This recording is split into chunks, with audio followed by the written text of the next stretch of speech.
मेरी नजर में ये कुछ लोग कह रहे हैं आपदा है, एक संकट है, लेकिन मैं आपका बयान सुन रहा था कि आपदा नहीं है, एक अवसर है। मुझे समझाइए कैसे, क्योंकि जो लोग आपको देख रहे हैं, सुन रहे हैं, वो थोड़े से मतलब वो शंका में है कि जीडीपी का क्या होगा, उद्योगों का क्या होगा, 50% टैरिफ की जीडीपी अच्छी होगी, भारत की ग्रोथ रेट अच्छी होगी, भारत की करेंसी की वैल्यू ज्यादा होगी, भारत की जो आर्थिक प्रगति है वो ज्यादा होगी। और इसमें जो अमेरिका ने एक पूरी दादागिरी करके द्वितीय विश्व युद्ध के बाद में जो पूरा एक लोकतांत्रिक रूप से कहने को तो अपने आप को पूरी दुनिया का वो सिरमौर कहता है, लोकतांत्रिक रूप से वैसे सबसे बड़ा देश भारत है, लेकिन द्वितीय विश्व युद्ध के बाद में वर्ल्ड बैंक, IMF, WTO सब वहाँ बना करके बैठ गए और पूरी दुनिया का आज करीब 80% पूरी दुनिया का व्यापार डॉलर में होता है। तो पूरी दुनिया मेहनत करे और डॉलर में उसका जो क्रेडिट है पूरा का पूरा अमेरिका लेकर के बैठ जाए। एक तरह से ये आर्थिक अन्याय है, आर्थिक अपराध है, इकोनॉमिकली ये क्राइम है एक तरह से बहुत बड़ा।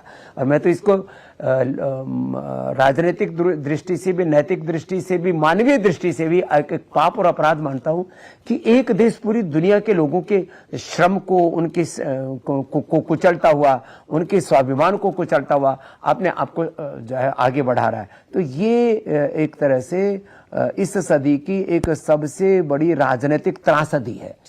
और इसको ठीक करने के लिए क्या करना पड़ेगा? हमें अब आर पार का फैसला लेना पड़ेगा। वैसे तो न्यूज 18 पर आर पार भी बहुत जोर से चलता है और देश नहीं झुकने देंगे उसको, तो आप उसके मैंने बहुत ज्यादा देखा। मैं सबसे ज्यादा यदि कोई बहस जिसको मैं पसंद करता हूँ, बहसों में कुछ संवाद के कार्यक्रम होते हैं और भी कुछ पत्रकार हैं जो मेरे बहुत पसंदीदा हैं, लेकिन आपका कार्यक्रम सच में एक गौरव और स्वाभिमान पैदा करता है। तो वो गौरव, एक जो कुंठा जो मन में पड़ी हुई ना, गीता में भगवान श्री कृष्ण ने क्या कहा अर्जुन को, क्लब्य मास में गमप प्रार्थना है तत्वोपपद्यते क्षौद्र मेहदद दौर्बल्यम तत्व उत्तिष्ठ परंतप। तो ये जो कुंठा है ना, अरे हम अमेरिका से कैसे लड़ पाएंगे? मैं तो आज लोगों को मैं तो कहता हूं गणेश चतुर्थी से ही, गणेश उत्सव से ही इस बात का श्री गणेश करें कि हमें अमेरिका की सारी कंपनियों का बहिष्कार, एप्पल नहीं खरीदना कुछ दिन के लिए।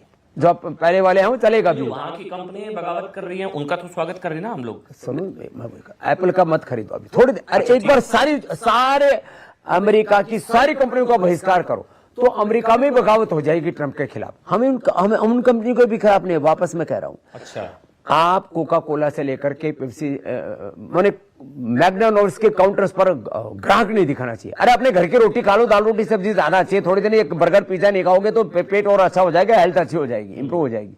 मैकडॉनल्ड्स का, सबवे का, KFC का, कोका कोला का, पेप्सी का, एप्पल का, और भी जितने भी अमेरिकन कपड़े हैं, जूते हैं, चप्पल हैं, जो भी उनके कॉस्मेटिक्स हैं, hair care, dental care, skin care, और अब हमारे पास बेस्ट ऑप्शन है, अफोर्डेबल है और देश का पैसा देश में रहे, देश की सेवा मिले, तो क्या दिक्कत है? तो मैं आपको बात ये कहना चाहता हूँ 100% स्वदेशी, 100% स्वदेशी। मैं इसको जीता हूँ। नहीं, आप तो जीते ही हैं, मतलब तो आप सबसे बड़ा उदाहरण, मैंने कहा स्वदेशी के सबसे बड़े एम्बेसडर। और हमने ये लोगों को हम पर बहुत आरोप लगा, पहले तो हमारी उपेक्षा की, अरे बाबा इनके क्या औकात है, फिर कहते अरे ये तो बढ़ गया, इसका विरोध करो, इसको दबाओ।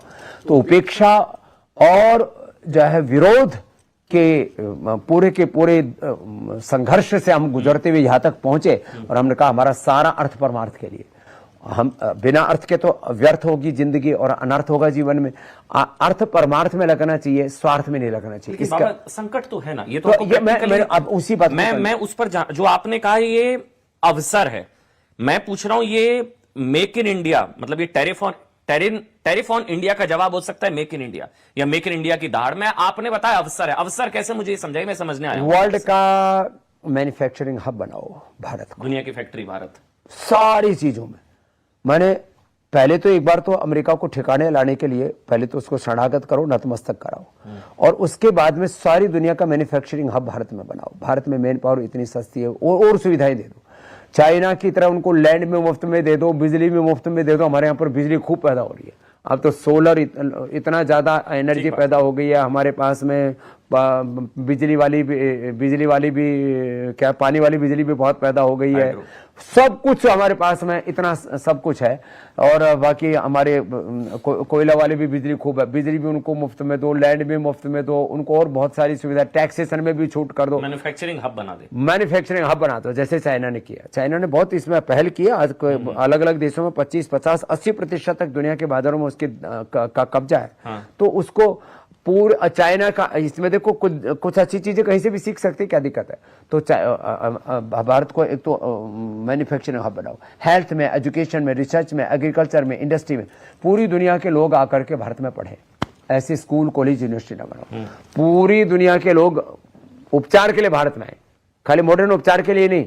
हमारे पास तो लीवर, किडनी, हार्ट, ब्रेन, इनके भी सबके, और ये हमने रिसर्च किया, ऐसा नहीं बोल रहे हैं। आज हमारे पास में 5000 डॉक्टर्स और साइंटिस्टों की टीम है। तो ये सब किया है ना हमने। तो टैलेंट भी अपने देश में कोई कमी नहीं है, लोगों की कोई कमी नहीं है, बस एक दृष्टि के साथ लगे रहते हो। जैसे पहले भारत में करीब 400-500 ट्रिलियन डॉलर की अर्थव्यवस्था थी, 100 ट्रिलियन से ज्यादा। पूरी दुनिया की आज जितनी अर्थव्यवस्था तो उतना तो भारतीय लूट करके ले गए, विदेशी आक्रांता, लुटेरे आदि। ये तो वर्ल्ड की ऑक्सफैम से लेकर के और जो है क्या अग्नोस मेडिसन जैसे वर्ल्ड के जो इकोनॉमिस्ट हैं वो इस बात को कह रहे हैं। तो भारत इतना शक्तिशाली था, वही भारत के अतीत के गौरव को लेकर के वर्तमान की चुनौतियों से कुछ को अवसर के रूप में तब्दील करते हुए हमें कुछ नया पराक्रम करना पड़ेगा, पुरुषार्थ तो करना पड़ेगा। तो आपके लिए कंपटीशन नहीं बढ़ जाएगा? प्रधानमंत्री ने कहा कि हर व्यापारियों के बाहर स्वदेशी का बोर्ड लगा दो। अभी तो आप अकेले हैं शायद। ना कंपटीशन, मतलब कंपटीशन नहीं बढ़ जाएगा बाबा? कंपटीशन के लिए हम तैयार हैं। मैं तो कहता हूं पतंजलि जैसे ब्रांड देश में 1000 खड़े हो जाए। हमने तो देश के लोगों को जगाने के लिए काम किया। मेरा काम व्यापार नहीं है, मेरा काम तो उपचार का और उपकार का है। कमाई की नहीं, भलाई की भावना से हम काम कर रहे हैं। पतंजलि की तरह दूसरे ब्रांड, मैं तो कहता हूं हर क्षेत्र में खड़े हो जाए ना। प्रधानमंत्री ने कहा हर व्यापारी बाहर जो है वो स्वदेशी का गर्व से बोले, गौरव से बोले। अभी शायद ये तो है बाबा, माफ करिए, कि कौन सा बड़ा ब्रांड पहना है किसने, है ना? कोई विदेशी ब्रांड है, एडिडास है, प्यूमा है, नाइकी है, पाइकी है। स्वदेशी होने में शर्म महसूस करते हैं कुछ लोग। ये बिल्कुल भी नहीं आना चाहिए। देखो, आज मुझे अपने सन्यासी होने पर गौरव है, मैं ऋषियों का वंशधर हूँ। आज मुझे अपने भगवे कपड़े पर गौरव है, आज मैं अपने खड़ाऊ पर गौरव है। मैं कोई बाटा पाटा कुछ नहीं पहनता हूँ। तो अपने ही चीजों पर जो गौरव होगा ना, और किस चीज की कमी है? एक वक्त हो सकता है, अरे खराब वक्त सभी का था। तो आज जो है हमारे पास किसी भी चीज की कमी है, न नॉलेज की, न टेक्नोलॉजी की। और हम विदेशी कंपनियों से बेहतर प्रोडक्ट बना सकते हैं, और हमने बनाए हैं और टक्कर दी। पहले आज से आप 20 साल पहले कल्पना कर सकते थे कि कोलगेट को कोई टक्कर दे सकता है? आज आधे से ज्यादा भारत में कोलगेट से बड़ा ब्रांड है दंतकांति। तो ये एक ब्रांड की बात नहीं, हर चीज के अंदर। आपकी परिभाषा क्या है? मैं सवाल क्यों पूछ रहा हूं? 100% आपने कहा स्वदेशी। प्रधानमंत्री के शब्द हैं, उन्होंने जो कहा, प्रधानमंत्री ने कहा पैसा किसी का भी लगा हो, डॉलर, पाउंड हो, कोई फर्क नहीं पड़ता, लेकिन प्रोडक्शन भारत में हो, पसीना भारतवासियों का बहे, वो होगा स्वदेशी। आपकी स्वदेशी की परिभाषा? तो स्वदेशी की परिभाषा में एक तो स्वदेशी केवल प्रोडक्ट से जुड़ा हुआ नहीं है। स्वदेश की शिक्षा, स्वदेश की चिकित्सा, स्वदेश की अर्थव्यवस्था, स्वदेश का धर्म, स्वदेश की संस्कृति, स्वदेश का स्वाभिमान, स्वदेश का खान पान, स्वदेश की भाषा और स्वदेश का गौरव। तो ये बहुत बड़ा, स्वदेशी एक बहुत बड़ा दर्शन है। वो पंडित राम प्रसाद बिस्मिल जी ने गाना गाया था और सारे क्रांतिकारी गाते थे, मेरा गीत नहीं है। मेरा हो तन स्वदेशी, मेरा हो मन स्वदेशी, मर जाऊं तो भी मेरा होवे कफन स्वदेशी। करे शक्ति का विभाजन, मिटे पूंजी का ये शासन, बने गांव स्वावलंबी, बने गरीब स्वावलंबी, बने राष्ट्र स्वावलंबी, वह नीति है स्वदेशी। तो स्वदेशी मात्र एक पदार्थ नहीं है, स्वदेशी एक बहुत बड़ा दर्शन है।